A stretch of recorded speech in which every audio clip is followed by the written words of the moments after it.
to do a to-do list, in my eyes, you have to be able to access it anywhere. You know what I mean? Because people come to you with things that need to be done anywhere. And you think of things to need to be done at all places, at all times. Yes.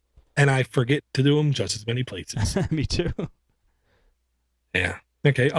This next one, I'm not going to lie, Steve. This is one of the Linux things that took me a little bit of time to really wrap my head around. Okay. Okay. Yes. In the Windows world, people still to this day believe on your normal desktop you can have true multi-user at the same time kind of thing. Okay. You can't. On your normal desktop, you can't. Okay. You can do fast user switching, which actually hibernates you, the user, and then loads the other user session. And then when you go back, it unhibernates it kind of thing. Okay. On Windows servers, you can do terminal sessions, which of course means you have to pay an extra, who knows, $10,000 for that license. All right. Okay. On Linux, on a handheld device, you can do multiple sessions at the same time. And here's a very good example of one, and more importantly, a reason to do one. Okay. Guy's name is Twisted Lucidity. One, he has a motor. I like to believe he has a motorcycle on his picture. He's wearing a helmet. I really hope it's not a moped or Segway. Right. So I look up to him because he has a motorcycle. And I don't. I'm married. He does. So he posted this article over on the forums over at Linux Basics. And it's about how to run things in what's called a new X screen. Okay. I can't show you an example of it now, Steve, because we're live. Okay. But on almost any Linux system, and by almost any, it's really virtually any, hold down Control and Alt on your keyboard. Okay. When you're already logged in or at the login screen, it doesn't matter. And then hit F1, wait, F2, wait, F3, and go all the way up to F12. And a couple times in there, probably F4 through, I think, F8 or 9. You are going to notice your screen's going to completely change. Okay. The best way to explain this is magic. Yes. Okay. Imagine seriously like your computer monitor was a hexagon. Okay. And when your computer boots up in Linux, each one of those sides of those hexagons is its own instance of Linux. Okay. Granted, they're all going to be Linux Mint, or they're all going to be Ubuntu, or whatever you're running. But you can literally have 6 different people logged in on each screen doing different things. Okay. But in this case, we have one computer screen. So when you hit those keys, you're actually switching what screen you are currently looking at. With that said, I could hypothetically have Ubuntu 11.10 installed by default, load it up, launch it, boom, I'm now running Unity. Okay. I could then hit Control Alt F4. Follow these lines that Twisted Lucidity graced us with, and we can basically run KDE or Awesome Desktop. Really? Or whatever. On the hexagon. On that hexagon. On the other side, be logged in as the same or a different user and run things at the exact same time. Jeez. It's crazy. Right now, his example is to run a game. Okay. And I believe a couple of other people down there do a little bit other. No, they don't. I thought it was. Okay. Here's the gist of it. If you're running your game, okay, and you're on Windows, this example I give, you're on Windows and you just start up a game and it's not running great. You then close the game, go through your task manager, close stuff, kill stuff, go to your taskbar, close stuff, kill stuff, right? Yeah. And then the game runs better. But that's really almost all of the tweaking that the normal user can do until you get into actually killing services and don't letting them load, which could cause your machine to be unstable. In Linux, you do this, Control Alt F4, you can run a game directly without even launching the desktop in that second X session, X screen, if you will. Really? And it will run better. It will run a lot better than if you run it from a desktop. That's pretty wild. It's almost, this is where to me, it teeters on legibility to the new user. Legibility? I know that's not the right word. Comprehensibility. Okay. Because it almost doesn't make any sense. What do you mean it's going to run better? I still have the desktop over there on the other side of the hexagon. How can it possibly run better? Right. Well, because it's in a different X session. Because it's in a different X session, it's handled differently, i.e., it will run better, much better, actually. Wow. That's pretty amazing.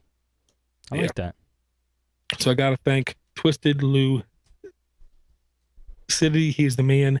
And he does actually link to the Arch Wiki, which is almost the utterly best, never-ending plethora of guides and how-tos on Linux. Now, Arch Linux isn't always like whatever Linux you're on, but most of the time, if it isn't, it will tell you how to do it differently. Okay. So I'm impressed whenever I see a link going to their wiki, because I can't read it because I don't read. You read. I know. I read the Walking Dead comics. That was good stuff, man. All right, you want to roll through these because we have some emails. Yep. Here's the last one. Just throw out there real quick. Okay. Pwn just happened, Steve. Okay. Yes. If I just say that, what do you expect I'm going to say is the first operating system to go down? It usually is Mac. Yep. And I usually do explain, well, the reason why is because you get a free Mac Air. Right. You know what I mean? Because that's the truth. Here's more truth. Let's say I tell you, Pwn just happened, Steve. Oh, and by the way, Google said if you hack them, they're going to give you a prize anywhere from $60,000 to $1 million. Now, who do you think's hacked first, Steve? Google. Dang right. They got hacked really quick. And they actually got hacked in two ways. The guy, I think, got 60, it might have been $80,000 based upon his exploit. And it happened because of Flash. They actually put a little like tripwire, a trap, if you will, in the Chromium netbook that they put out there for people to hack on, so they would know if it was a Flash exploit or not. And their tripwire essentially got tripped, so they knew. Damn Flash! That's how they got into it. I'm going to transition that to this next article that people were kind of upset and mad that Adobe again announced for like the third time in 5 years, Linux, we're not going to do anything more for Linux. Flash is dead on Linux. We're done with it. We're not going to do it again. Good. That's almost what I got to say. I'm almost to the point now where I can browse the internet Flash free. There is instances where that's not true, like Justin TV or Twitch.tv or Ustream.tv, stuff like that. Right. A lot of YouTube you can run in HTML5, which is Flash free. So I don't care, but they're saying it's dead, and a lot of people are saying it's dead, and really it's not dead. Okay. And then people were screaming and crying. Well, they said it's only going to be available. You can only get it on Linux if you're in the Google Chrome browser. No, that's not what they said either. Okay. They're only going to update a API called Pepper API. Right now, the only browser to support it on Linux is Google Chrome. So if things stay how they are, Chrome will be the only browser on Linux that has Flash, but this still will not even go into full effect. They are going to upkeep the current version until 2015. Okay. By 2015, man, I really hope Flash is actually dead. Me too. And if it isn't, and you use Firefox, or you use Iceweasel, or you use Midori, or you use any other browser, it's their option to pick up on the Pepper API. I see. And use the new Flash. And if they don't, that's their option. Complain to them. And you're on Linux. So then you have the option to move to a different browser. I see. I just wanted to clear the air on that one thing. Flash sucks. People are crying it's dead on Linux. It isn't dead on Linux. I would love it to be dead in real life, but it ain't. It's still here. Awesome. Thanks for clarifying it. No problem. All right, you want to do emails, voicemails, and stuff like that? I love some voicemails. Got a voicemail. I don't think we played it before. Oh, I think this is one from Jonathan that he asked me Wednesday after we aired if we listened to it. It might be. I think it is a Jonathan one. Well, I'm going to say Jonathan It himself. is a Jonathan one. Should I still play it? Yes. Okay. I mean, I didn't know if it was dated material or I don't something. care if it is. I don't care. Okay, here we Still go. gotta- Here we go. Hey guys, this is for Linux for the rest of us. This is Jonathan Nato here. Dora, I'm calling in to kick the dead horse while it's down one last time. I want to talk about the secure boot and the EUFI. Now, like I said earlier in the email, the EUFI isn't the bad thing. The bad thing is the secure boot. And to me, it seems like you weren't too concerned about it. I want to get across my point one more time why this is a bad thing. And people that have heard this argument say, well, the iPad is locked down and you can't install anything else you want on it. And to me, they're two different stories because Apple is making the hardware, they're making the operating system. If they want to lock it down, that's fine. That's up to them. If Microsoft came in and built their own tablets and wanted to lock it down, not that I think that's ever good, but if they were building the hardware and putting on the software, fine, you can lock it down.